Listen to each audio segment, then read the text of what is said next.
இந்த சம்பவம் வந்து பார்த்தீங்கன்னா இப்போ சமீபத்தில் வந்து வேளச்சேரியில் நடந்திருக்கு. ஒரு ஜெப்டோ பர்சனை வந்து 2 பசங்க சேர்ந்து வெட்டியிருக்கானுங்க. அதை வந்து அங்கே இருக்க பொதுமக்கள் வந்து கல்லாலையும் கட்டையாலும் அடித்து அவங்கள காப்பாற்றிருக்காங்க.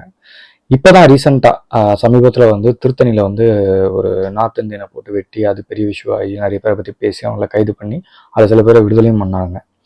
இப்போ அதை தொடர்ந்து இந்த பசங்க இந்த பேட்டர்னை ஃபாலோ பண்ணால் நெகட்டிவ் பப்ளிசிட்டியில் நம்மளும் பெரிய ஆள் ஆயிடலாம் அப்படின்னு சொல்லி இது ஒரு பேட்டர்ன் எடுத்து எல்லாம் பண்ண ஆரம்பிச்சிட்டாங்க. ஃபர்ஸ்ட் டைம் சொல்லியிருந்தேன் தற்காப்பு கொலை கற்றுக்கோங்க அப்படி. அது நிறைய பேர் வந்து எனக்கு மெசேஜ் பண்ணியிருந்தாங்க, கேள்விகளும் கேட்டிருந்தாங்க. வந்து பார்த்தீங்கன்னா அந்த பையனை வந்து காப்பாற்றுறது சுற்றி இருந்தவங்க, சுற்றி ஆள் இருந்தனால காப்பாற்றப்பட்டிருக்காரு. இன்கேஸ் அதுவும் அவர் எந்த நிலைமையில் இருக்காருன்னு தெரியல.